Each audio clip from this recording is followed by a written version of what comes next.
Today we are joined by child Holocaust survivor Dr. William Gingold to share his family's story surviving the Warsaw Ghetto. So glad to have you here with us, Dr. Gingold. My pleasure. Yes. Okay, well, you have quite the story to tell, and I would love to kind of start from the beginning. You were a child throughout this journey of when the Holocaust was happening. Tell me where this began for you and your family. Well, the war in Germany and Poland started September 1st, 1939. That's when the Nazi Germany declared war on Poland. And that's when they attacked Poland. And my mother was pregnant with me at that time. And I was born on September 20th, 1939. Wow. One day after I was born, the hospital that I was in was bombed. Now I have to kind of regress a little bit and talk a little bit about my parents. My mother was about 5'2" in height, probably weighed maybe 120, 130 pounds. My dad was about a foot taller, about 6'2", and I kind of called him a hyperactive adult. But one of the things about my parents is that they seemed to anticipate things quite well, and they tried to plan ahead of time. So when Germany declared war, my dad was already trying to anticipate what would happen to the Gingold immediate family, especially when my mother was pregnant and was due to give birth.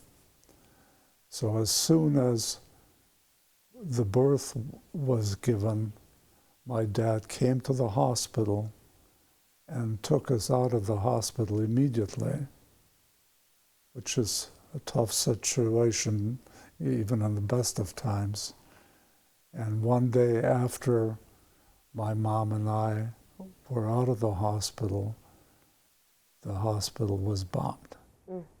So we were kind of fortunate in terms of anticipating, at least my dad and mom were anticipating what might happen.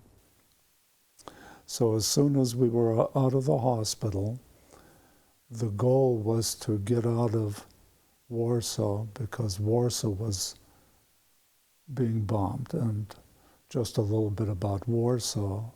Warsaw was kind of a cultural capital of Europe at that time.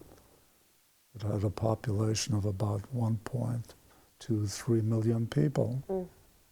But interestingly, 1/3 of those people were Jewish. So it was a very high population of Jewish people in Warsaw.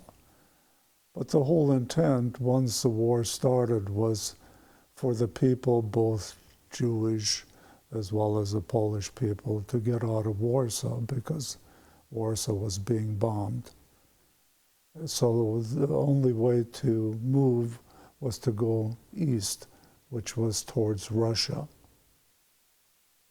So anyway, so once my dad, my mom, and I were out of the hospital with thousands of other people, they started moving towards the east in terms of getting to the Russian military encampments, which were in the eastern part of Poland at that time. So, so the track was to get there as quickly as possible with thousands of other people, and all of the roads had people fleeing from the bombings, etc. And unfortunately, people that stayed on the roads, usually the German fighter planes would fly over the roads and machine gun those people. Again, we were very fortunate in terms of my parents anticipating. So they were always in the gullies by the roads, but never on the road, and in the woods where the planes couldn't see the people actually trying to escape going east. So anyway, to make this story a little shorter, we got to the Russian military encampments in the eastern part of Poland, and we were loaded on trucks with hundreds of other people. Unfortunately, the trucks were German trucks. They weren't Russian trucks. And the reason for that was Germany and Russia had a non-aggression treaty in place at that point in time. And the non-aggression treaty basically said they wouldn't go to war with each other or try to kill each other. So they put us on German trucks, and the German trucks took us back to Warsaw, Poland. And that's where we wound up being placed with, which was an enclave, which was eventually turned into what was called the Warsaw Ghetto. Part 2 of the compelling and powerful story from Holocaust survivor on the Khach will continue later this hour.